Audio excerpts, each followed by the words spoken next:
Welcome back, everybody. Free Me TV, Free Me Podcast. This is Thomas Free Me, founder of www.cominghomecoalition.com. If you have not checked out the website yet, please do so and see all the things that are available to my subscribers and my members. Please check out my video on the membership tiers and see if a membership to my channel, is applicable to you in your life. So please make sure that you check all of that out. Today is another important discussion, and this discussion is brought to you by the F8 Foundation, Miss Cynthia Goldberg, which is a very good friend of mine, and she introduced me to Mr. Joseph Irizarry and just wanted me to have a discussion with him. Now, I've never spoken with this guy prior to this interview here. We just connected on Zoom and just started going at it. So this is just another special conversation between two people who have a lot of similar experiences but come from two different worlds. So Mr. Irizarry is going to get into his background, some of his criminology, and how he became a gang leader at the age of 15 years old, instructing grown men at 30, 35 years old to do crimes. So we're going to get into all of that. We're going to get into how that forms and how that comes about. And then more importantly, we're going to get into how Mr. Irizarry overcame these struggles and walked away from that life, which is not a very easy life to walk away from. So he's going to give us the keys, to how that happened and what he's doing with his life now. So once again, thank you for tuning in. Please hit the like, subscribe, and enjoy the conversation.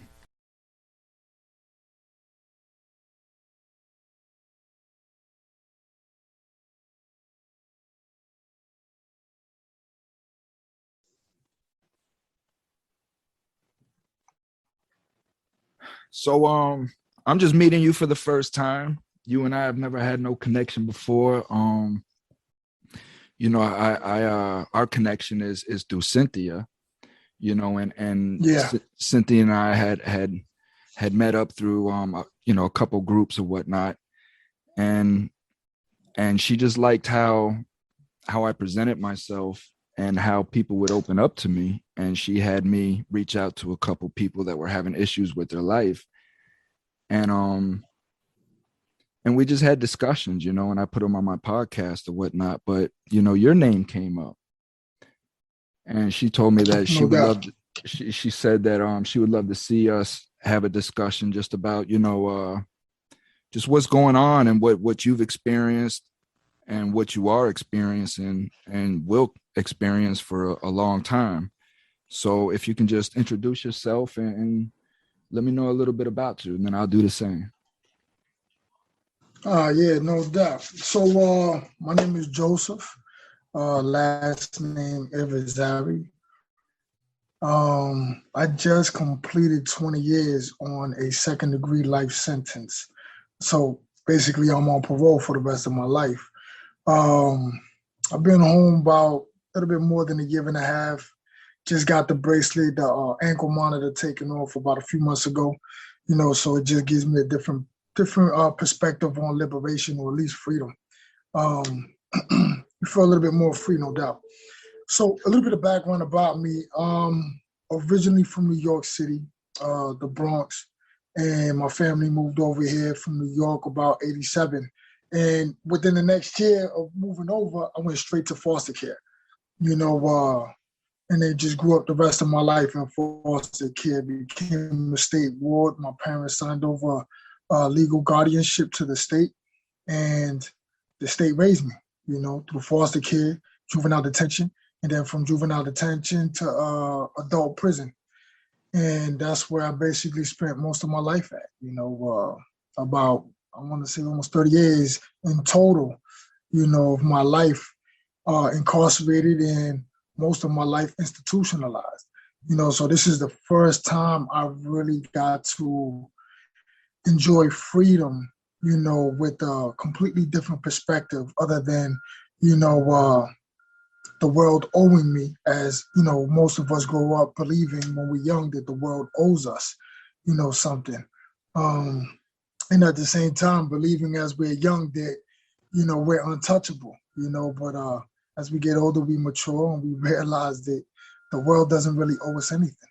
If anything, we just need to find our place and figure out how we could, impact the world with our presence, as best as possible. And that's where I'm at today, is doing a lot of community work, with the campaign to end life without parole, and also working at Inner City Weightlifting, where it's a nonprofit organization that intends to, change individuals' perspectives with where they grow up at and what they can become in life, as far as as a personal trainer.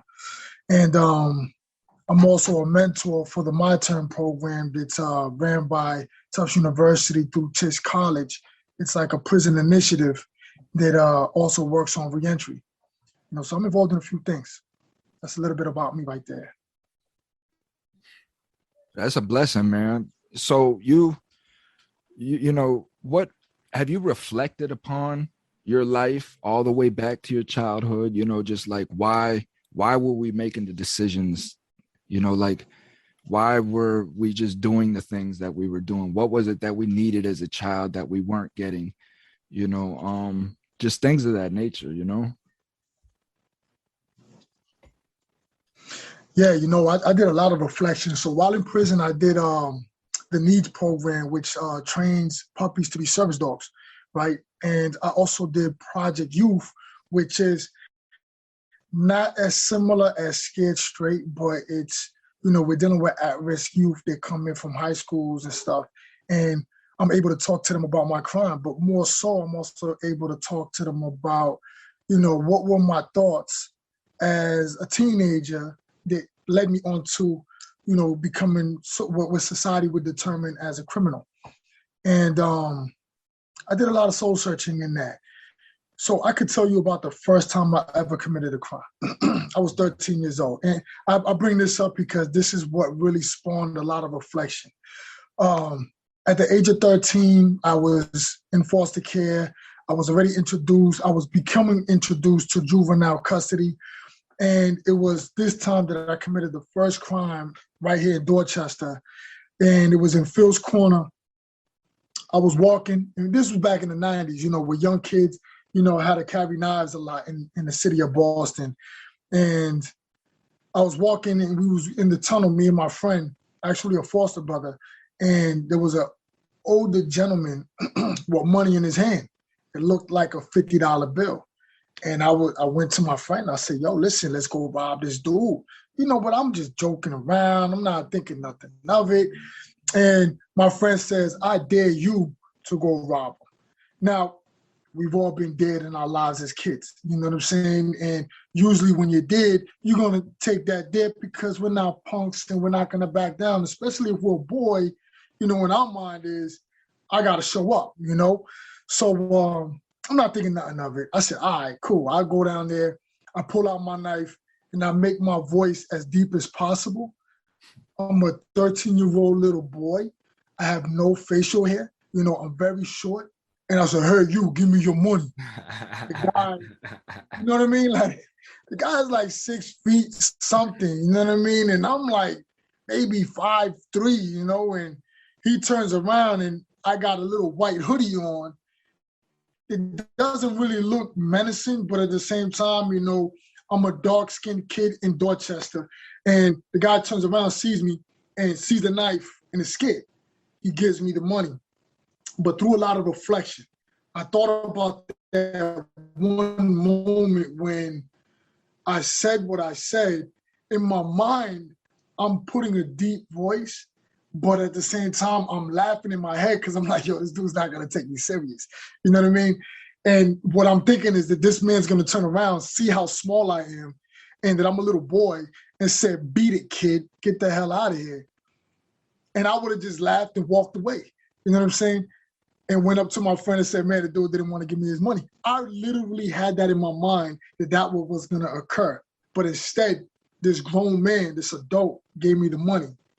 And in that moment, I took the money, I ran, I laughed, but then I turned back around and I said, oh, give me some more money, thinking that, yo, this dude's just going to give it all to me. and then he just runs away screaming.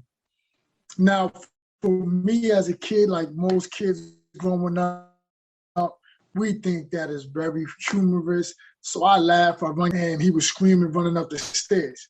So I was like, yo, let's go get him for some more money. So I'm figuring out we could tag team and get the guy because I proved myself in this dare. Now my friend's gonna want to go see if he could do it himself. So we go down there, but the guy left. But in the moment of when the guy gave me that cash, I sat there and I reflected and I pondered all about my emotions that I was feeling, what I was thinking, and then also what that did to my young mind was that the moment he gave me the money was in a moment of acknowledgement of me being a little badass, me being capable of protecting myself and fending for myself and taking care of myself. Albeit this was in a negative light, it was a moment of an exchange of power because I was a young child that grew up with trauma, and for those that ever did restorative justice, there's a terminology that says hurt people. You know what I'm saying? So I was a kid that, growing up in New York and seeing violence in the neighborhood, witnessing a murder that occurred or a shooting that occurred, when I was about 5 years old, being told by my father that we don't talk to police because we don't tell them anything, and so that was my first lesson of don't be a snitch, you know what I'm saying? Growing up, seeing all those things, and then also seeing my father be very abusive towards my mother and everybody else that he interacted with, this was my concept of what it is to be a man. So it was about being tough, but at the same time, I did not know how to truly internalize all the abuse that I went through, through my own father's physical abuse towards me. He spared nobody. And then growing up in foster care with foster parents and their children also being abusive to me. So it was like, how does a child really deal with something like that if they're not taught how to speak out? You know what I'm saying? And so this moment where I robbed this man, this adult, and I was just a child, was a moment of an exchange of power. It was the moment where now I can challenge adults. And I had the ability to do so because they're threatened by me. I could possess power if I have a weapon also, so it just changed my mind. And from that moment is where I continue to hurt more people, because I was hurt, but I kept going through foster care, kept being abused. And that is where I took my abuse out on the community, because I'm a Puerto Rican child. As a Puerto Rican, we have a culture where, we respect our elders, but that respect only remained in the household. Outside the household, I was a grown man that was 13 years old, so I think about that and I think about, growing up, and those were the moments that really changed my life around. The fact that I was hurt as a child and I didn't know how to deal with it until I decided to take it out on the community. How far did the rabbit hole go after that? How deep and dark did you get? Wow. So I went to juvenile custody, and then when I went into juvenile custody at 13, that's when I got affiliated with the gang. And it just took off from there. Now, because as a Latino male, family's big for us. I'm a first generation Puerto Rican from, New York City. My whole family, my adult family, they were all born in Puerto Rico, so they really have that tight-knit core of a family unit still part of them, and that was instilled in me. So being that I grew up in foster care, I kept moving around and I didn't have no sense of family with no foster parents because of the amount of foster homes that I went into. Within the first 8 months of me getting into foster care, I went to about 13 foster homes within 8 months. That is traumatizing to a child. There's no stability there. There's no consistency. So when I was 13 years old, becoming a gang member was just logical. That was only a reasonable thing to do because now I'm affiliated, and wherever I go, whatever foster home I go into, and if I commit another crime and get locked up, my gang is going to be there, which is my other family, you know? So, it was just a no-brainer as a child, that me being a gang member was just the best decision for me. And as I did that is where I committed more crime. I started hurting more people because now it was encouraged by the gang. Like, yo, that's the cool thing to do is hurt people. And so I did that. And as I did that, I got more accolades. And, in that time, it was called stripes. You get your stripes up. You get recognized more. People know that you're a badass. So wherever you go, if your name is known, the less you have to prove yourself. And that's how it went for me, and I just kept hurting people to the point that I became gang leader everywhere I went, So I would say that the rabbit hole got real deep in light of violence. I was quick for it. I became to love it at the same time, and that became more or less my addiction, because it was my outlet of pain. That's what I was going to ask you is what was the addiction, the love for it was, but you answered that. So, I mean, we're similar, man. I mean, I didn't grow up in inner city, I didn't see, the things that you saw, but I grew up in a home with a machoistic father, a very handsome man, yeah, a womanizer. Yeah. Yeah. And just a complete egoist. Everything was when he wanted it and how he wanted it. And as a child, I have an older brother, and my brother is the spitting image of my father, but I wasn't. I was always different as a kid. I wasn't so quick to be angry, and I was just more reclusive and quiet and thoughtful about things. And I asked a million questions, and my family just wasn't like that, and they didn't understand me. And I just wasn't mechanically inclined. I just couldn't do the things that my father and my brother could do. You know what I mean? And they would just ridicule me and just tell me, my father would tell me things like, the best part of me ran down my mother's leg. When I would mess up or I couldn't figure things out, he would tell me, you're not from my genes, just things like this as a small child, Yeah. So, it was a broken home, and there was a lot of violence between him and my mother, to the point that he ended up going to prison. And then he remarried, and it just never clicked for me.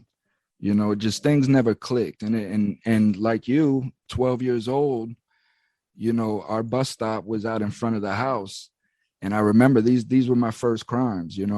There was a kid that I went to school with that had all of the Nintendo games and all the little devices that went with Nintendo and all of that. And I just had the two little games, and I was just tired of playing these games over and over again, So this is where it started at, envy and jealousy, and yeah, and I figured out, that I could go to my bus stop and hide in this bush and wait for my father to leave. And he went to work, the bus took off, and then I went to the kid's house. Right. So when I go to the kid's house, my plan is I'm just going to knock on the door because the mother knows me. And if somebody comes to the door, I'll just be like, is Matt home? And no, he went to school. Oh, okay. I'm sick or whatever, blah, blah, blah. And that's it.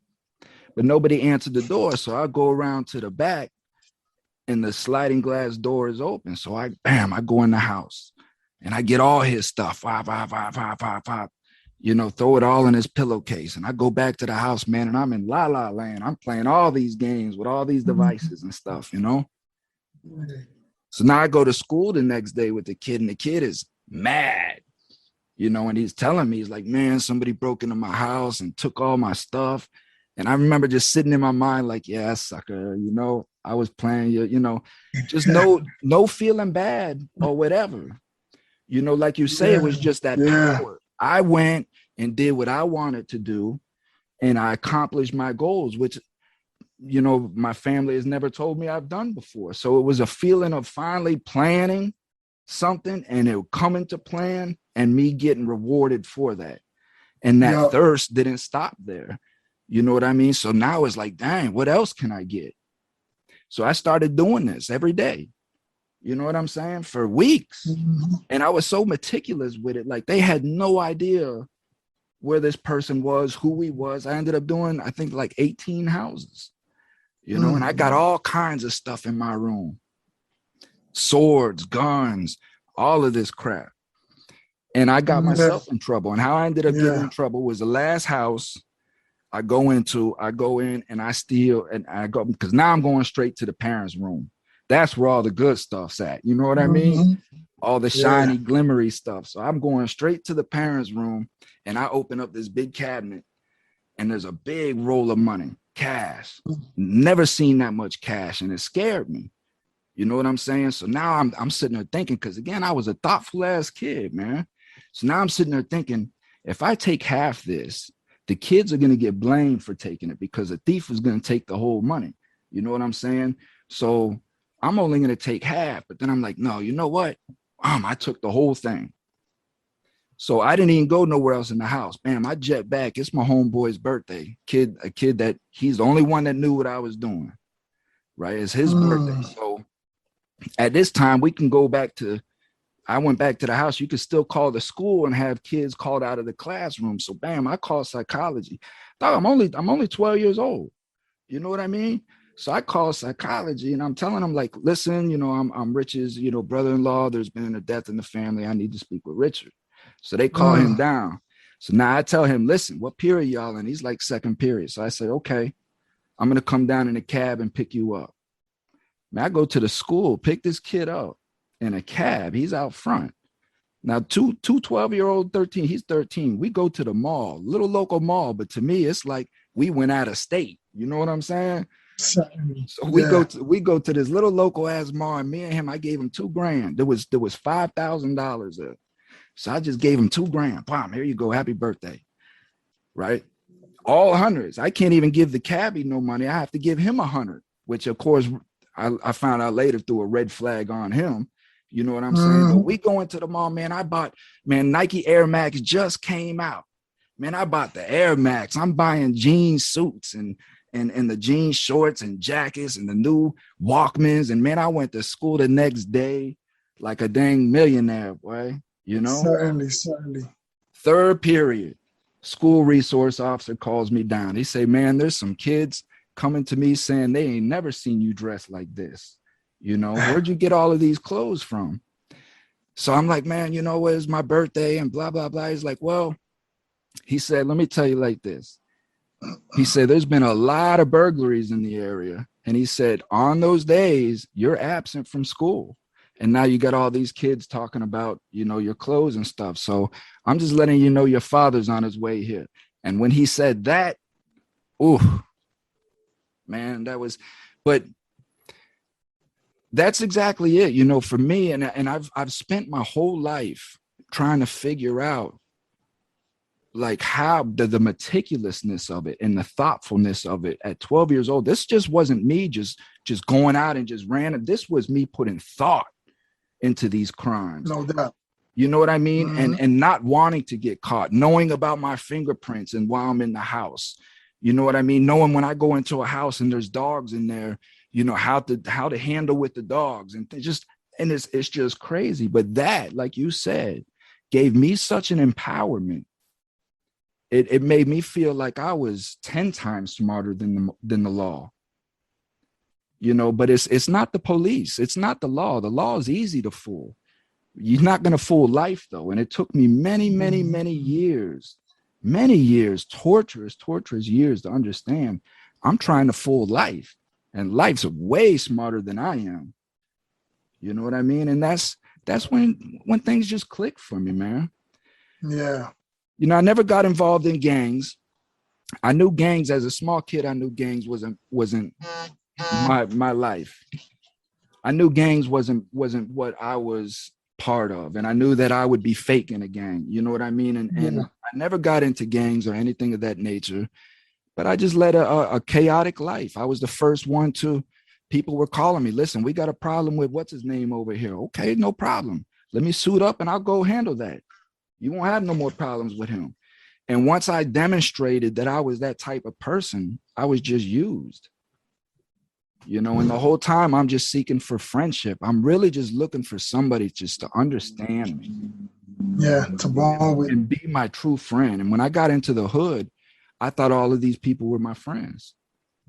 And then all of these people that I grew up with since 13, 14 years old, I turned 29, they get caught with drugs. They bring me into their conspiracy, they all testify against me. Friends that I've known since 13, 14 years old, up in the stand just pointing at me and lying. That was the point. That's what hurt me the most, is that you're trying to give me life. Yeah. So that's my story, man. I went and I did 13 years in the feds. I come home. I couldn't find no job. Nobody wanted to hire me but these day labor crap, Yeah. And I, like you say, I've never had a job. I have no work experience. I have no experience, no social experience. All I know is survival. That's all I know. Even today, right now, I'm still in survival mode, still trying to plan on how to just get through today, going into tomorrow. Tomorrow, I don't even have plans for tomorrow. I just know that tomorrow my day is swamped. You know what I'm saying? And I'll deal with it when I get up in the morning. So it's this type of lifestyle that we get into, What are you gonna do, man? Got to keep trucking. You know what I mean? Got to keep moving. A lot of what I do now is I'm working on a college degree through liberal arts at Bronx Hill Community College. When I was locked up, I took advantage of the fact that Tufts University was providing a prison initiative program, with college behind bars. And I started working on, getting some college credits under my belt. And coming home, it was the smartest thing for me to do was just to jump right back into college. You know what I mean? And not waste no time. Because I understood while locked up, because you see people come in and out. When you do a long time, you see people coming in and out, and I did 20 years. So I seen people come in and out, and it was always the same old story that they couldn't find a job. It's really hard out here, especially when you have the label of being a felon. Nobody wants to hire you. As soon as they find out you got that as a background, they're like, man, I don't care how nice you are. I'm not taking a chance. You know what I mean? Why don't you build up your resume first? But it's like, how the hell am I going to build up my resume if nobody's trying to give me a damn chance? You know what I mean? So it just doesn't make no sense. It's kind of productive. Society just works against you after you pay your debt. You know what I mean? But so it was just a no-brainer for me to just go ahead and continue with college, with a support system that was already in place. Tufts University had created the first college reentry program in the country, and I was a part of the first pilot program. And now we're in the second phase of it. And now I'm the mentor for this pilot program, that's definitely going to be staying here in the long term. And I just saw it as a no-brainer, like, you know what, I can't get a job. It took me, when I first came home, I was fortunate that my brother-in-law had his own business, but situations just didn't work out, so I had to leave. And now I found myself in Boston after leaving Brockton. And coming to Boston, it was just hard. Nobody wants to hire you. So I got with a temp agency, but even the temp agency wasn't consistent with work. So I would just do a lot of just hanging around and just going to the gym, just to keep myself busy and focused, and participating in the My Turn College reentry program, just so I could, continue thinking, and staying ahead and keeping my day busy. If I didn't have those things, man, I'll have so much idle time on my hand that it was just, more than likely somebody's going to do something, that's going to be, antisocial behavior or criminal thinking behavior, and I stayed focused. I didn't want that for myself, I already wasted too much of my life incarcerated and institutionalized. And this is more or less the first time since all my life, and I'm 40 plus years old, that I'm like, I'm really free and I'm really living, I could go buy fruit when I want to buy fruit. I go to concerts, I go to comedy shows, I go out to eat at nice restaurants, I'm finally living and I've never lived before. You know what I mean? Tell me about that switch. When did that switch occur for you? Like you're okay, so you're in prison, right? And you got life, you had life, yeah, with the possibility of parole. Yeah. Okay. So you got life. You going into prison with life. You're in gangs. You've been putting in work, right? So tell me how that works for these kids that want to get out of these gangs but really don't know how to, because I've ran across a couple kids that would beg me to help them get out of these gangs, but they just didn't know how to, So yeah.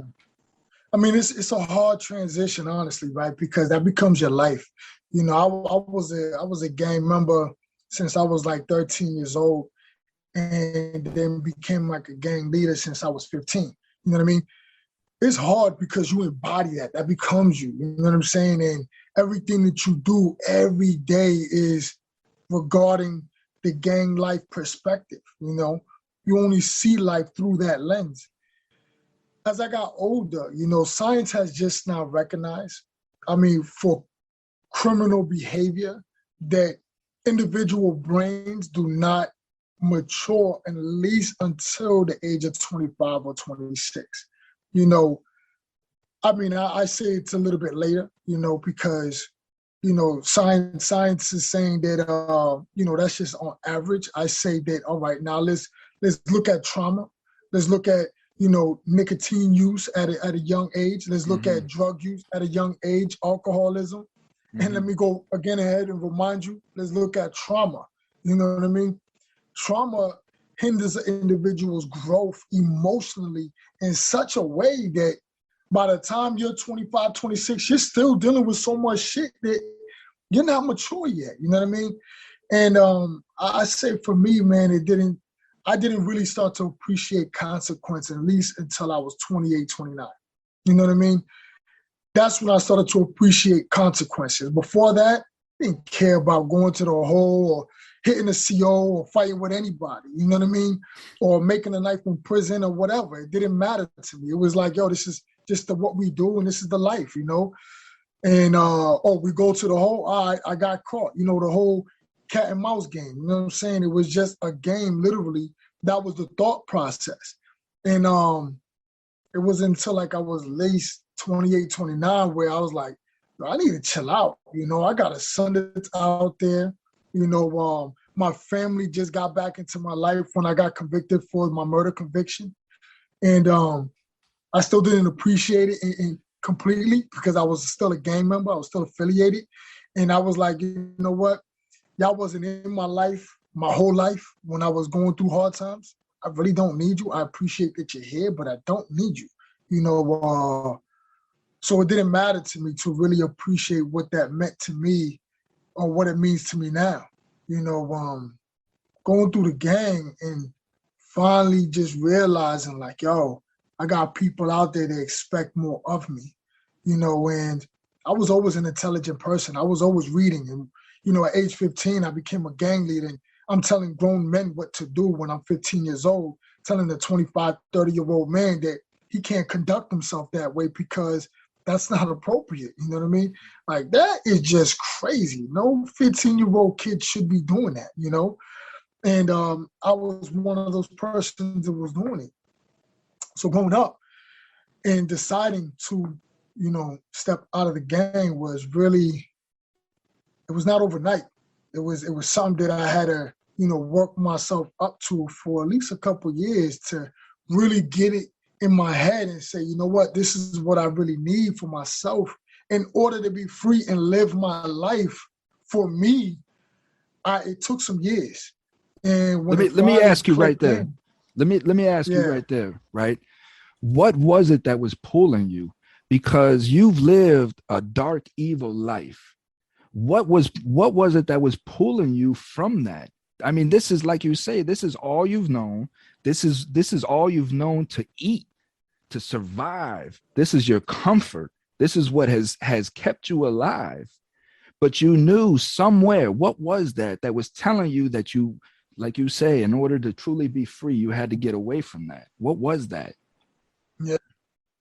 Well, it was the more I read. The more I read, I spent two tours in DDU, solitary confinement, right? And while I was in solitary confinement for about 2 years, both times, I was doing a lot of reading. And I'm reading all these things, seeing that people are living different lives than myself. And I'm like, yo, how the hell is this even a reality? Because the way I grew up, that's not real, Reading magazines. And there was one day where I read a magazine and it was an 18-year-old kid in a Maybach.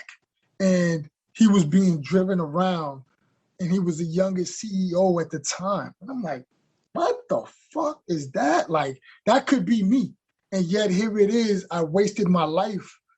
Well, what I thought was my life because of circumstances, because of trauma that kept me in the box. But I could actually be a CEO just like this 18-year-old kid. And I'm like, you know what, man, things got to be different. So just seeing people live different lives, appreciate lives, happy relationships, happy family, I wanted to know what that was like for myself. And in order for me to have that, I understood that I needed to do a lot of soul searching. You know what I mean? I had to look into me and see what was wrong and was I really messed up, and was my way of looking at life warped? And once I started to do that and I started to realize that it was, and then I also started to realize that guys that lived my lifestyle, they were better than me in how they thought. And I'm like, yo, how does it that you think like that? Because to me I wasn't manly enough, but then I realized like, yo, they just had a better upbringing. They didn't deal with that much trauma. Granted, they deal with societal trauma, but not like real personal in your heart trauma, and that's when I had to, just really just wake myself up and then say, you know what, man, despite what I went through, I could be better. Mm-hmm. And I did read a book, on Hindu philosophy. And when I read that book on Hindu philosophy, and it was just basically just telling me that it's okay for me to be the way that I am, but I have to accept those things. And it was the accepting process, that allowed me to come to peace with myself, a sense of forgiveness, self-forgiveness, that I was able to actually mature and grow when I started to forgive myself and what I went through. Not so much as just forgiving the people, but forgiving myself for the inability to have my own power at a young age, because it's okay for a kid to not be able to protect himself because that's not his job. You know what I mean? But as a young kid growing up, we're told to be a man, to toughen up. 5 years old, why the fuck you crying? Be a man, stop crying. I'm 5 years old. I'm supposed to cry. You know what I'm saying? No little 5-year-old is supposed to know how to be a man. So it's a matter of forgiving yourself. You know what I mean? And when I started to do that is when I really started to grow and say, yeah, you know what? I don't need the game. There was a thing that I read. It was a FBI agent had wrote a behavioral analysis on gang members. And he had said something equivalent to the point that is like, most gangs, specifically the gang that I was a part of, he was like, they are just like, there was the book that I had read, and I hope that you could help me remember it. It had to do with some kids that were in a plane, and then the plane crashed on an island, and they were there on the island. All the adults passed away, and they had to fend for themselves. And in that, that's isn't that in that 1984? No, not 1984. No, that's I know exactly what you're talking about, man. I know what you're talking about. What the hell is the name of that movie? They were man? All puppy kids. Yeah, they were The all Fly. Puppy kids. Is it not The Fly? Is it The Fly? It's something like that. It's something like that, man. Yes, something like that. Children of the Fly, something to that point. But nonetheless, it was a real good book, right? And when I read that from behavioral analysts, right, I was like, yo, let me read that book again to get a good grasp. And it seems like, in that concept, a lot of us that grew up in the inner city or just period anywhere, and we don't have parents in our life, or even if the parents are there, but they're really not there, as children, we develop a hierarchy of who's going to be the adult amongst the kids, and how we structure that, So when I finally started to mature was when I really started to become my own adult, to know myself and feel comfortable with myself, to make appropriate decisions that actually respect consequences. If I do this, this is liable to happen. So is it worth it doing it? Whereas when I was younger, it didn't even care. I understood that if I do that, I'll go to solitary confinement, but the respect amongst my peers is going to be there when I come out in a couple of years. Sure, you're going to get more stripes. That's not, yeah, so growing up in the gang and then learning that the gang was just always going to be in the same state of mind, a static reality, so to speak, that it wasn't going to progress, that it wasn't going to be moved forward. Studying gang history, you realize that most gangs were formed because of, the racist structures that exist in America. They were formed to protect communities against that, but they changed themselves and they transformed into what we understand gangs to be today. And for myself, I didn't see that for me anymore, and it was, I need to get out of this. But because I had the respect that I had, because I put in the amount of work in the gang respected my decision, to step out. It was like, you know what? You're on a positive path. Go ahead and live that positive path. And in that, it was a hard transition as well, because although I stepped out of the gang, it was some moments, man, I want to fuck the shit up out of somebody. I want to just punch him in the face. And the gang would always tell me, listen, anytime you got a problem, just let us know. We'll handle it because we want you to stay on the positive path. That was still a little taste of power of what I could do, because the gang has still offered that point of violence that I've lived my whole life with, that I loved, that I was addicted to. And just the idea that I could just go to them and say, yo, I don't like this dude. This dude's giving me a little problem. Can you guys go ahead and handle it? They would have done it for me. But I know that was the rabbit hole. The moment I did that was the moment that I wasn't going to be sincere about my transformation, and that I could easily just go right back in and become a gang leader all over again. So I had to be more honest with myself and say, despite what I feel, despite the desire I have for violence every once in a while, I can't walk down that path, because I understand that there's so much more at stake.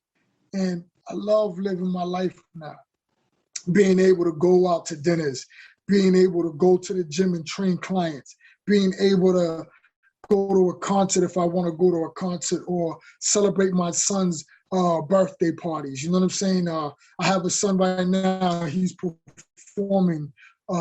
He wants to be a singer, and Neo's already supporting and recognizing him. It's like, I want to see him shine. Like, come on. No what good is it going to be me locked up again and then telling everybody, oh, yeah, that's my son. He's singing with Neo, but I'm supposed to be right there beside him on stage or in the cut somewhere, and just cheering him on. Like, that's living life. Anything else, that's a waste of time, and I mean, it's a hard transition leaving the gang life. It really is, but you have to have it in your heart. You have to have your heart and your mind match each other. There was something that I read in the Jewish Bible, and it said basically, believing in God is not a mental process. Believing in God is not a heart process. You have to have them both together. If you don't have them both together, you're not really a true believer, because you're going to have it in your head, but your heart is going to put you somewhere else.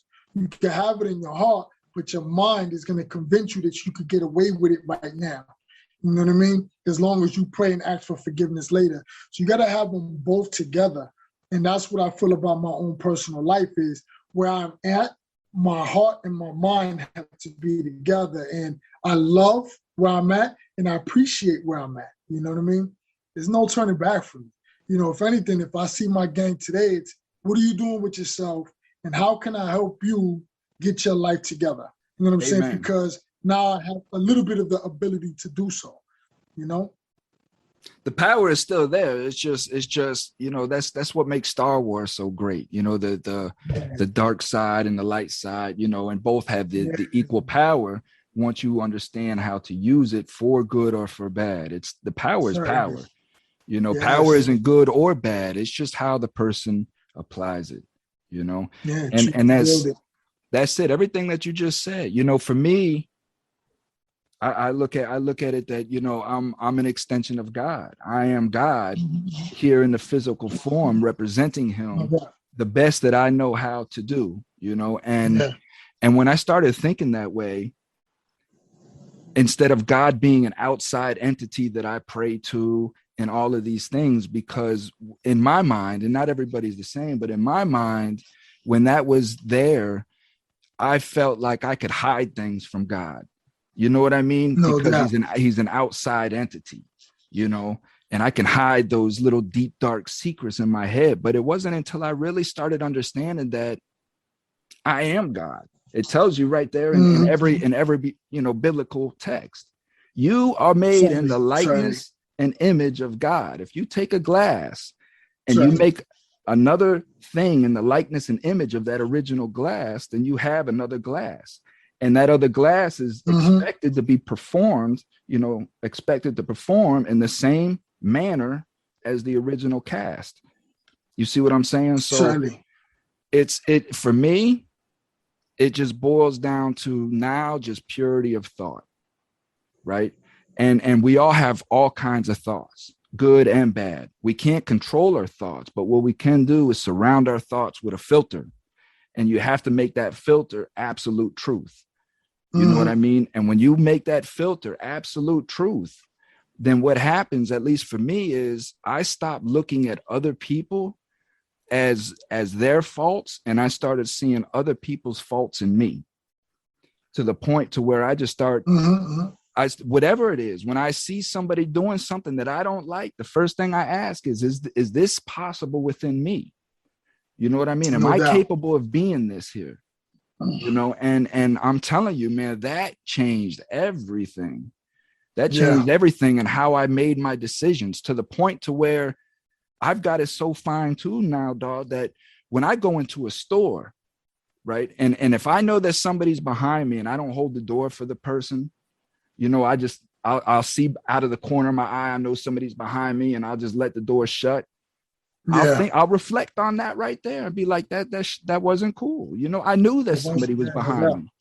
You know what I'm saying? I knew that somebody was behind me, you know, and it's the same thing. If I see that somebody needs help and I walk past that person and I tell myself this person needs help and I keep going, I reflect on the back of the day. Like, God gave me an opportunity to help somebody, and I walked right past it and I saw it. Yeah. You know what I mean? But because I was in a rush to really do nothing, you know what I mean? But in my mind, I'm telling myself, and I'm in a rush to do nothing. I justified and lied to myself, essentially, why I couldn't stop and help this person. Yeah. And that's what I mean about absolute truth. That's what switched me. For me, it was my daughter. It was just one day coming back from visitation, her clawing at me because I left my daughter at 6 months old. I had no part in raising my daughter, you know? And one day she just clawing at my clothes, man. And she's like, I want to stay with my daddy. I don't want to go. And I had to grab my daughter's arms and rip her away from me.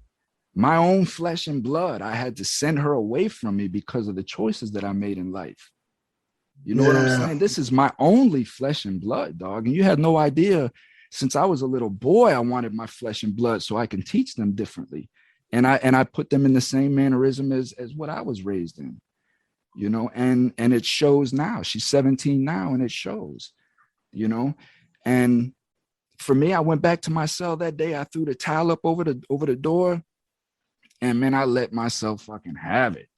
You know what I mean? No doubt. Just hitting myself in the chest, just trying to hurt myself, trying to beat myself because of the pain that I felt about the decisions. I'm looking around, I'm like, look at you, man. You lied to yourself. You tell yourself that you're a good dude, but yet you lie to people. You know what I mean? You manipulate people. You make all of these excuses. Everybody told on you. The prosecutor did this. All of these excuses. Yeah. You know what I mean? But at the end of the day, I made the choices, and I knew the choices I was making. You know, I would lie to myself when I'm dealing dope, and I get pulled over with a brick of cocaine in the car, right? And miraculously, I make it through this traffic stop, right? And I lied to myself and say that was God. God's looking out for me. God's got my back because he knows I got good intentions as I'm going to sell cocaine to people. And it's like, come on, man, stop it, man. Stop lying to yourself. You're a piece of shit. And if you don't like that, if you don't like it, change it. And that's what I did. I stopped reading fiction. I stopped getting out of all these fiction books. Right. And I started reading. Lord of the Flies is what you was talking about. Yeah, that's the joint right there, bro. You got Lord it. of the Flies, but that's deep too, man. You know, that's it deep. Is. But one of the first books that I really got a hold of was 48 Laws of Power. You know what I mean? And I put myself in every one of those laws, you know, and ask myself, like, you know, have I done this? Is this me? It's just self-growth, but it's purity of thought. Yeah. And this is what I tell people, just what you said. And it's amazing how when we make transitions in life, all the stories are kind of the same. And that's the truth. That's God's truth. That's God's truth. Letting people know, like, it's the same. All you have to do is do it, you know. But once I started having purity of thought, everything changed for me, man. It just changed for me. Now I couldn't commit a crime if I wanted to. Like you say, man, I got connections. I got dudes that tell me, listen, if you ever need anything, just come holler at me. But the bottom line is, partner, I will never sell drugs again. Never. And it's not because I don't want to go back to prison. I will go back to prison if I'm put in the right circumstance, just like anybody would. You know what I mean? I have that in me. There's no question. But the bottom line is, I will never sell drugs again because I see the detriment that I was part of. You know what I mean? I see what families go through when their sons and daughters are hooked on drugs, and the constant chaotic negativity and I'm not being part of that no more. That's not me. I don't want to be. I don't want to spread I don't want my legacy to be that I was a detriment to humanity in any kind of way. And I know that it's bad, and I don't want anything to do with bad. So it just. I feel the same way. You know, one thing that struck me about what you was just talking about right now is I'm big on the Hindu philosophy, but also what I've come to learn as far as my understanding of sin. Like, I'm not your common believer, but at the same time, I'm a person that if I do something and it disagrees with me, that is my sin. You know, I would not do that again. You know, and it's like how you said, you know, about holding the door for somebody. You know that person's right behind you. Like, I hold the door for everybody. You know what I'm saying? Like, I'm there to help people, but at the same time, I'm not naive of individuals that try to portray themselves to be a victim of society in such a way where they're a panhandler. Like, I'm not going to help you because I know what your intentions are. It's just to get money so you can get high. But I will feed you. I'll definitely feed you. You know what I'm saying? If you're asking for food and you're hungry, I got you all day. You know, but it's like, I'm a person whereas if I do something and it does not agree with me, I would never do it again. You know, and I'm at a point now where there's no turning back as far as like, oh yeah, let me go ahead and commit this crime just so I could get by on this situation. It's a slippery slope. Once you taste it, you're going to do it again. And you're going to do it again because you made the excuse in your thought, like, you know, like how you said, God knows that I have good intentions. You know what I mean? But the reality is nah, man, you're God. Like you said, you're God. You know, you're going to play yourself and you're going to judge yourself and you're going to convict yourself. You know what I mean? That's just the way life is. You know what I mean? You can only get away with it for so long, you know, especially if you're a truly conscious being. You know, if you're a conscious being, you're truly human. And in that aspect, you're gonna judge yourself, and you're gonna be convicted again, But yeah, that's how it is for me, man. Sin is, I don't commit an act that does not agree with me, and if I commit it, then woe unto me. I deserve it. You know what I'm saying? But if I'm wise enough to do something and correct my mistake, then that's a kudos for me. Whatever happens after that, as long as I corrected my mistake and I'm happy with myself, then that's all that matters. You know what I mean? But yeah, and it is Lord of the Flies. That's Yeah. crazy. No, you're spot on. And for me, it took me years to, I'm Eastern philosophized as well. You know what I'm saying? So it took me Yeah. many years to understand, like, when the Bible speaks about being born into sin, what does that mean? And Yeah. for me, my philosophy evolved into the fact that being born into sin is the flesh. We're born into materialism, and our eyes can only see the physical, but that doesn't mean that's all that exists. And it takes many years and Yeah. experiences in life to understand that there's more to them what the eyes can see. But growing up in that materialistic life, that's all we see is the physical. So being born into sin, being born into that flesh, everything is of flesh value, of material value. And we're thinking Yeah. egotistically, right? We want all of these fleshly things, these materialistic things. But dudes like you that got to your level, dudes like me that got to that level and had all of these things that we desired taken away from us, right? Just completely stripped away from us. It makes you think, like, the material stuff doesn't even matter. You know what I mean? It don't matter. It comes and it goes. And all it does is distract you from you being your best self. And that's a Definitely. lot, and that's the agenda of the government, is to keep us distracted with all of these things, because we're like raccoons. We see shiny things and we just want them. You know what I mean? Because society deems it like, if we don't have big gold chains, we're not important.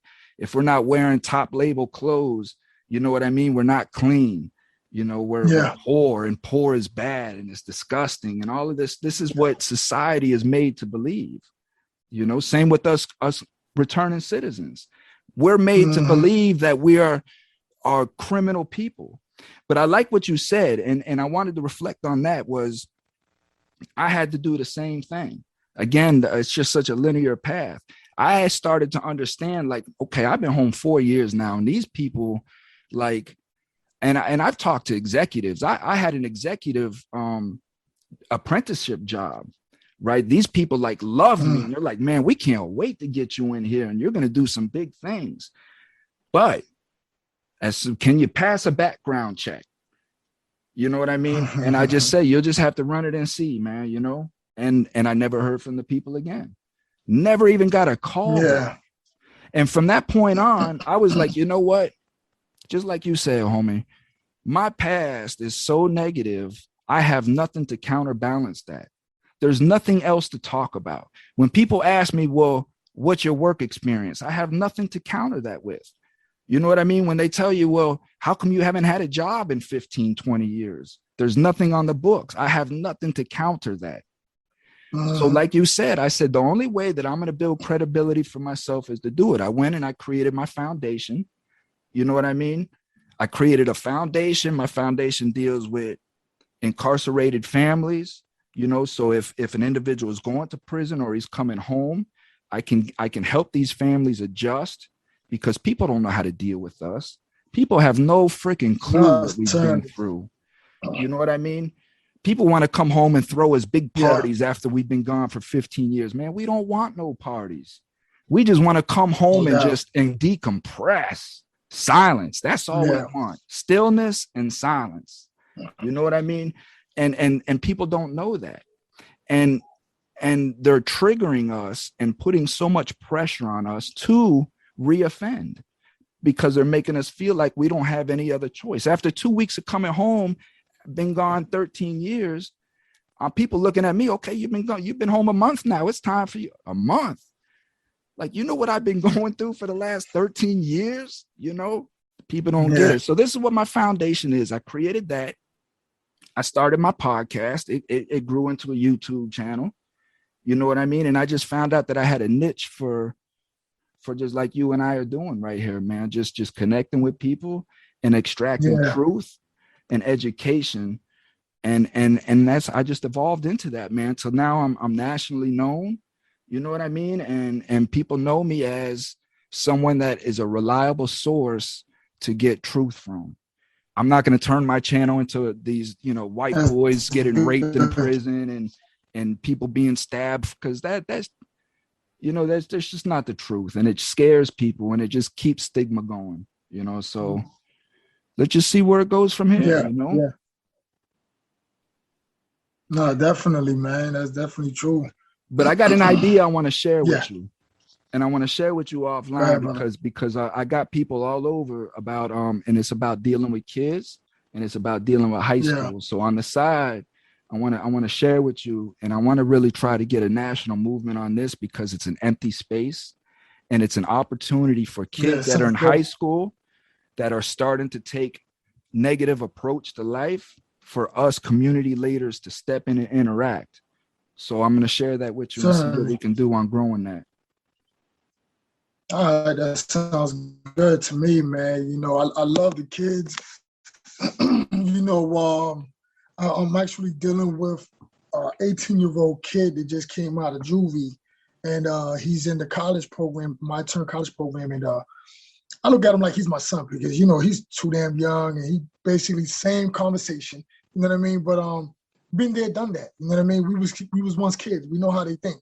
Because if we don't know how they think, then we would never connect it with ourselves, and we're still not. You know what I mean? So we know how they think, and we know how we should deliver a good message to them. Because if we don't, then we're really not connected to the youth. And I think that's a big important factor when we consider, a lot of our elders. When we was growing up, they're like, man, I don't understand you guys. No, you just don't want to understand this, and you don't understand yourself that much to connect with us.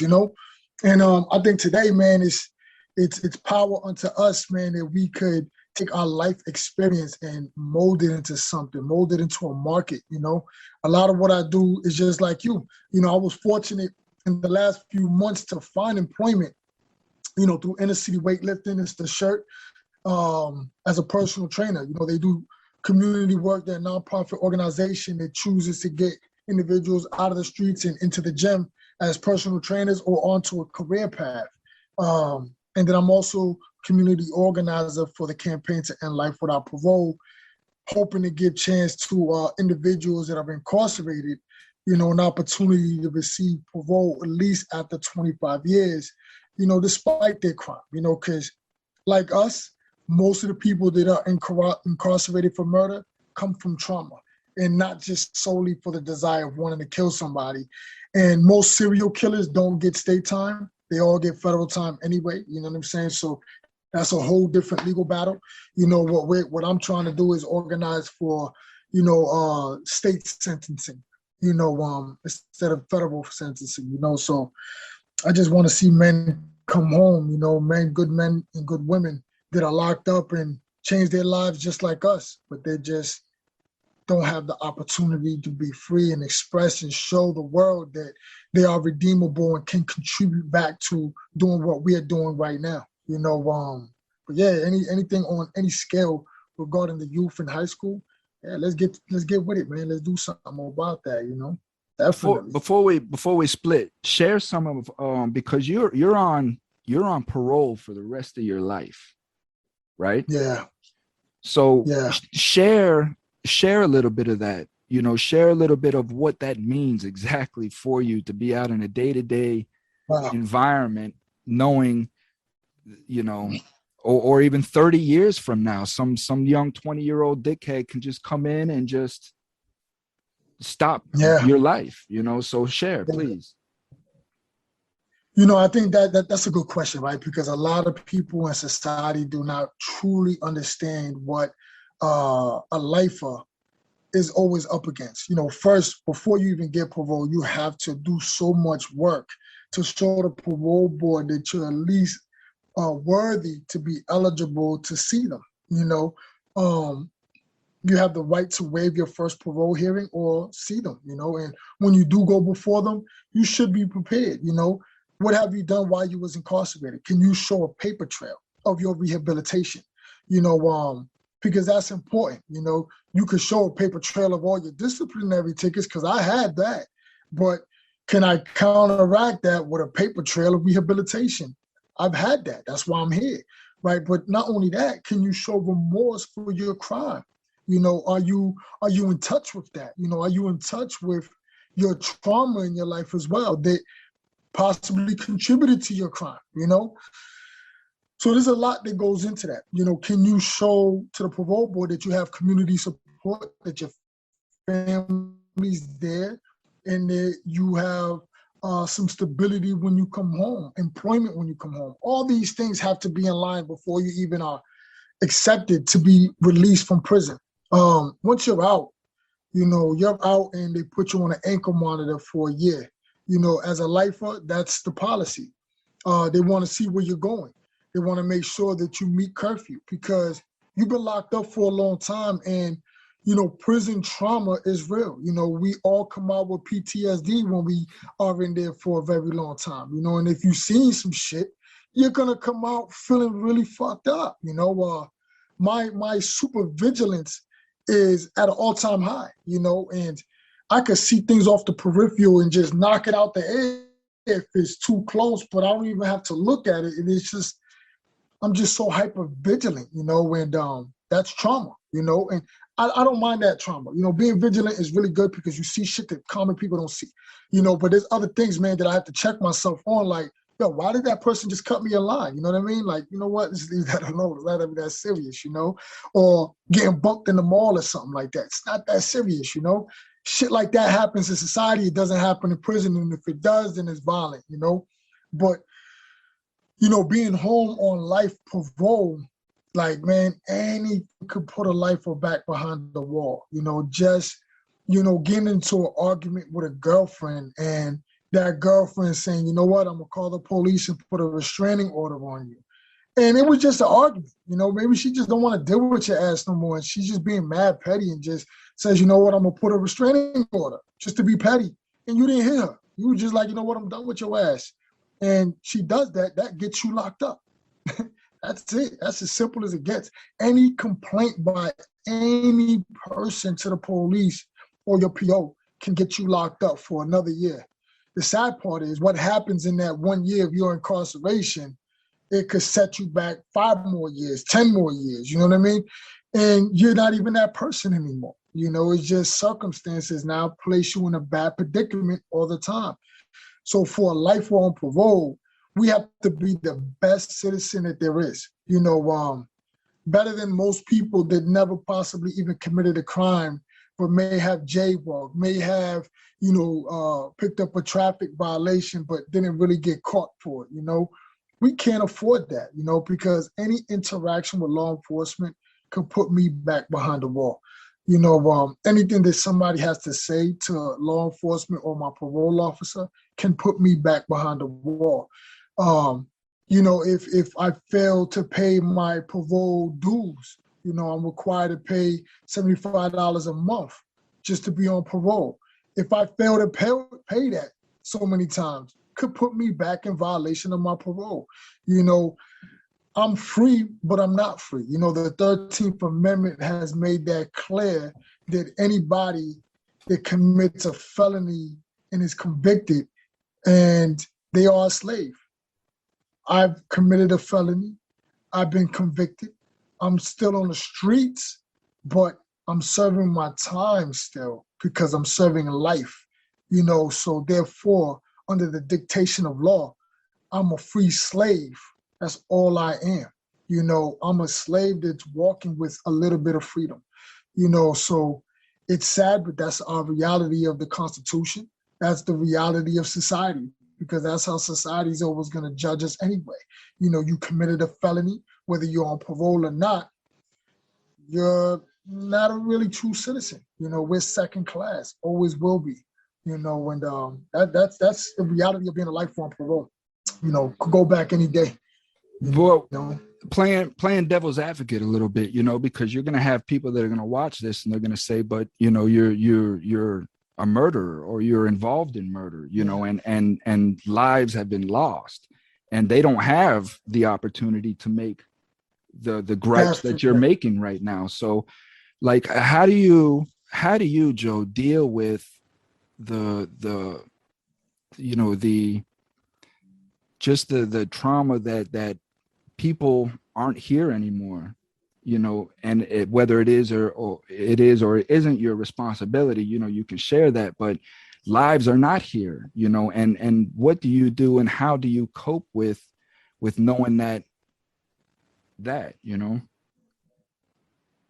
Yeah, you know, so when I committed my crime, I was heavily gang involved. The victim, you know, with all respect to the victim and his family, he was and his friends were also gang involved. You know what I'm saying?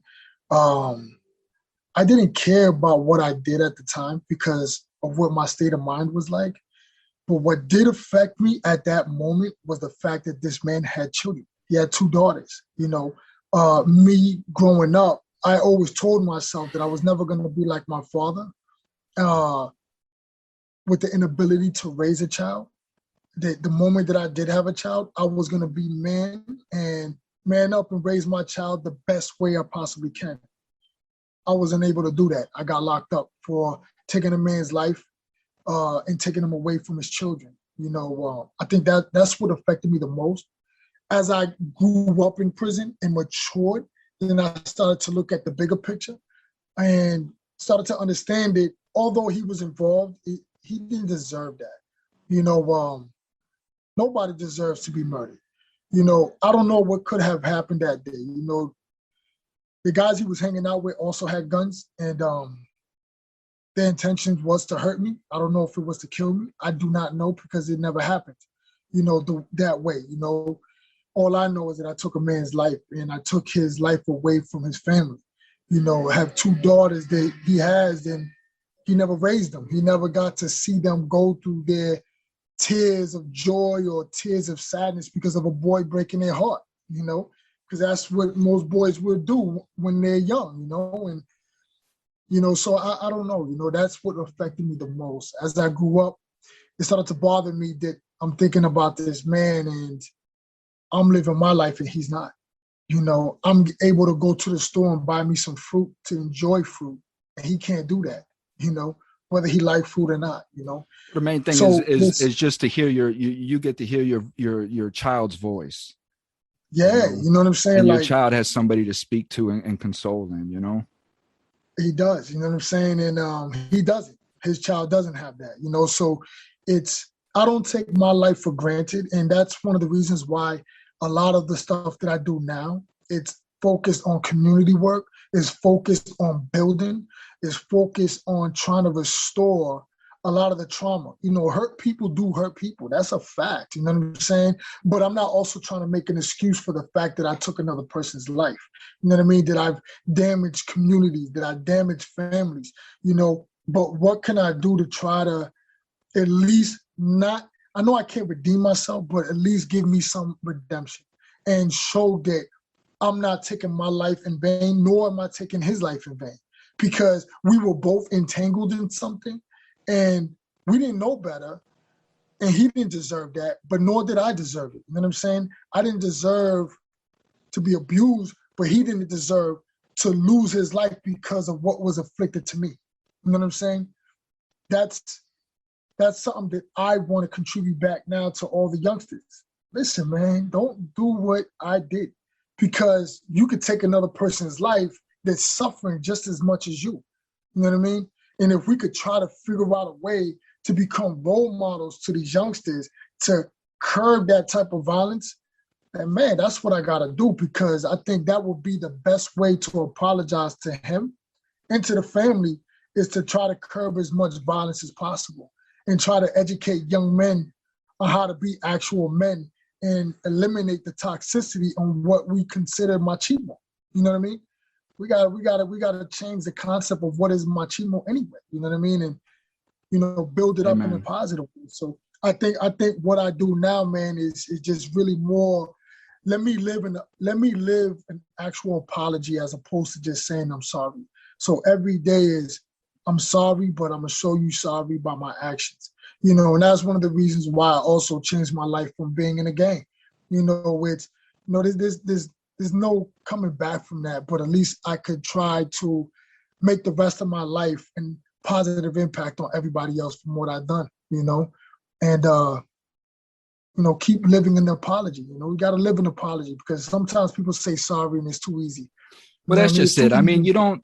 you say sorry for, forgetting an item at the grocery store, but you don't say sorry for hurting somebody. Like, your apology, like you say, comes through works. It's your apology comes from that person that you've hurt, seeing that you're making changes in order for that to never happen again, and that's the apology, is the changes. So one final question.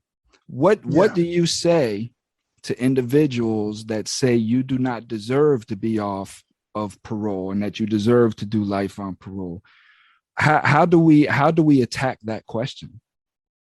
Well, the reality is everybody is okay with their own opinion. I'm okay with a person's opinion. You can have all your opinions, you know what I'm saying, and it's all right. But let's also bring in understanding. Cycles of violence are real. There's institutionalized violence and then there's personal violence, and if we could confront those things as a society, then we can grow and we can actually have better understanding as to what are the predicaments that ail us all. I've taken a lot of classes and I could philosophize a lot of things. Sometimes people don't care about philosophy, nor do people care about the whole concept of institutionalized violence. They just care about the fact that you did something and you deserve what you get.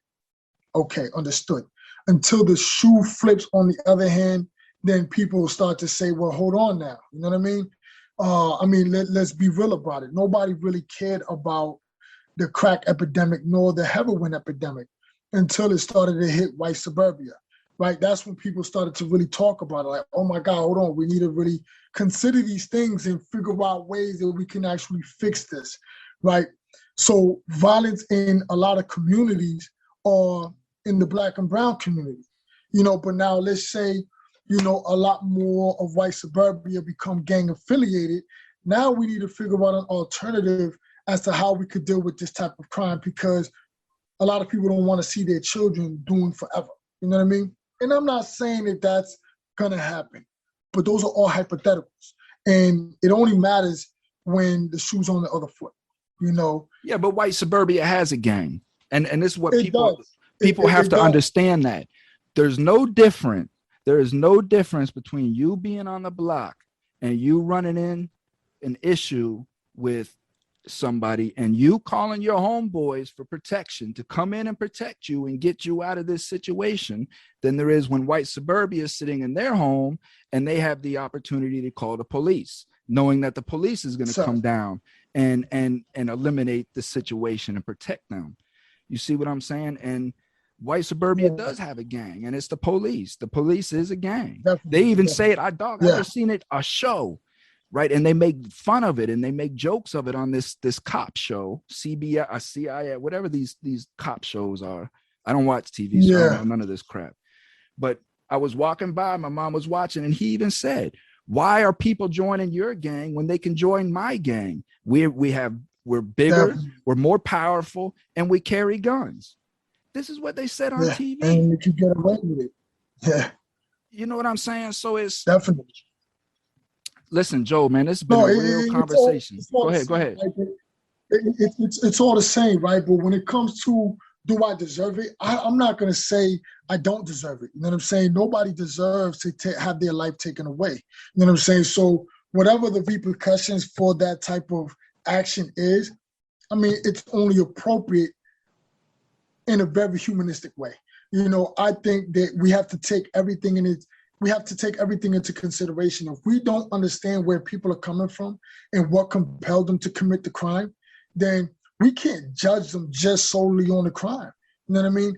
They could have probably come from a dark spot. You know, mental health is real in America, and people are always saying now, you know, a lot of these schools that are getting shot up, oh, well, then that child had mental health issues. All right, how about mental health in Black and brown communities? You know what I'm saying? When kids are growing up, and the reality is, like, I've been shot before, right? I've been in the drive-by, I've been shot. My son's mother, she was shot with me. I survived that, right? But in a lot of our communities, seeing people get shot is a reality, you know, and seeing people survive them shootings are realities. You know, when we go before the court of law, they say a reasonable person knows that if you pull out a gun and you shoot it, the person is going to be more than likely to die. Well, in my community, if you shoot somebody, they're more than likely to survive because there's more survivors of gun violence than there are actual victims. You know what I'm saying? So it's like, I mean, you know, murder victims, right? So it's like, for me, it's, and I'm not trying to water things down, but I'm just talking about the state of mind for individuals in our communities. It's more reasonable to see people survive from gunshot wounds or just being shot at than seeing more people die from guns, although a lot of people do die, right? And it's not right. But in that state of mind is a culture. And at the same time, with that culture, it's a way of looking at the world where it's okay and it's not okay. But when you have a child growing up in that kind of trauma, you know what I'm saying? You have to take into consideration, like, hold on, this child just grew up in a very violent, traumatic environment.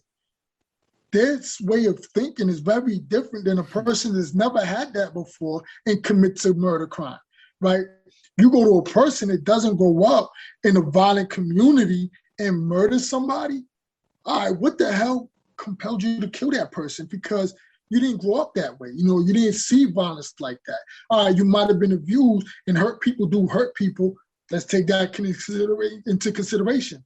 But when you have a child that's all they see is gun violence, drug dealing, drug using, overdosing, people being shot at, people being shot, people being murdered, now that person has a different perception of the world and what their place is in it. They don't look at it the same way as a person that's never been victimized or traumatized by all those type of things. You know, so all I say is like, yo, let's have understanding. A person deserves to be dealt with appropriately by law, but let's also use the common sense factor. You know, science has already said a person's brain doesn't develop until at least 25, 26. Then we also talked about trauma, that it takes a little bit longer because of trauma. It takes a little bit longer for a person to develop because of trauma, drug use, drug abuse, you know what I mean? The type of violence that you see in your life. So all those things hinder individuals' growth, you know what I mean? Science says that for criminal behavior. But science has already been there for the military, because the military likes to recruit between the ages of 18 and 25 because they understand that the adolescent mind is not mature. And the military's been doing this for hundreds of years already because they know that this is the best grooming phase, right? Politicians also have it in their policy books that you can't be a politician until a certain age because of brain maturity, and that's already been there. But it's just never been applied to criminal behavior until now. And the reason why that is because it's understanding that it is a health crisis. You know what I mean? That crime really is a health crisis. So we really need to really have a better understanding about it. It's like I say, and I'm firm on it. You know, again, I do not negotiate with terrorists. Joe, I do not negotiate with terrorists, and that's the bottom line. And when you look at the definition of terrorists, right, and you stop looking at who these people want you to look at, who they tell you the terrorists are, but you just start looking at what the word means, and you start looking at our House of Representatives, our senators, things of that nature, how can you not label these same individuals terrorists? Because what you say, they've known. So how can you know that we've never been in the top 10 list as far as education as a nation? We've all of these issues, you keep getting up and saying every election, well, we know this has to be fixed, but it never gets fixed, right? What am I as a citizen supposed to stand back and believe? That this is intentional. It has to be an agenda because you have made an awareness to it and you're not doing nothing about it. Joe Biden sat his bitch ass up on that stage and talked about this crime bill through his whole shit. And he hasn't done nothing about it. Talking about how sorry he is. Bill Clinton talking about how sorry he was about mandatory minimums. When it comes time to vote and it comes time for public perception, these bastards are sorry. But what have you done? Certainly. What have you done? Absolutely nothing. Because 1,000 people just went to prison yesterday on that crime bill. Yeah. You know what I mean? Come on, man. Stop it, man. So I don't negotiate with terrorists. I don't tell my followers, my people to go stand out with picket signs and all this stuff because you're standing in front of Amazon. You see what I'm saying? And just like I say, Jeff Bezos is going to look at you while you're telling him about his business model, and he's going to look at you and he's going to give you that PC smile, you know? But the whole time in his head, he's like, man, get the hell away from me, you dickhead. I'm shooting myself to space. What the hell are you doing? You know what I mean? No doubt. Yeah. And it's the same with the government. The government's the same way. You know what I mean? What the hell are you talking about? You know the money that we make from you guys? Where do you think all these trillions and billions of dollars we're sending overseas? Where do you think that comes from? To feed these fish farms over in India that we got to take care of, that needs $3 trillion. That comes from prisons. Yeah. You know what I mean? We got to keep them prisons full. Y'all are building America. Yeah. But now you have, like you say, because it doesn't involve anybody, you have these wives, you know, these husbands and such, children outstanding in 100-degree weather, 20 or 30 of them, because they begged 1,000 people to come, but only 20 showed up, you know, and this is what we have. So what I say is this: we have to get into our communities. You know, we have to stop watching football, drinking beer, all of these distractions that they put in front of us, riding jet skis, going and spending all your money on. We have to stop. We have to start volunteering in our communities, get active, and start going in your local school. How can I help? Listen, I have afternoons off, and I know that teachers don't want to sit in detention. I have a program. You know what I mean? It's a 12-step positive program that I can apply into the detentions. You know what I mean? Just get up, do something to change your communities. Get people to understand that, listen, when you're going out here and you're killing people, you're robbing people, you're burning down businesses in your community, you're rioting, you're looting, you're doing everything that they want you to do. You're a puppet. You're doing what they want. You may think that you have power and you may think that you're running things, but you're not. You're doing what they want you to do. They want you to do these things. They want you to tear down your community so they can make an example out of you, and they can pass laws and they can take our rights away. Definitely. You know? And like I tell you, Joe, I tell them, listen, what's gotten me to where I was at my whole life is making emotional decisions. Seeing something in front of me and me reacting to what I saw. And then later on, when the emotions subsided, me telling myself, what a dumbass I was, you know? So reverse that. I tell the kids, just reverse it. When you want to react, just tell yourself, I'm in my emotions right now. Let me just calm down and let me think. And if you still think that you were tried or whatever, then those are your choices that you make. Yeah. You know what I mean? But don't make them emotionally. Know what it is that you're doing. Animals react. We're humans. We're thoughtful people. We're not animals, but they put us in a state of animalistic behavior. That's what they do. Yeah, definitely, bro. That's what they do, Big Joe. Yeah, so, man. It's been a great conversation, dog, man. We've been going on an hour and a half now, you know? Yeah. It's Friday. It's payday, man. We got to go get that money. It is. Well, my payday was yesterday, you know what I mean? But so I'm good. I just got to go into work for a few hours and I'm done, you know what I mean? I ain't got no clients today. I'm just there to be there just in case, you know? So it's good.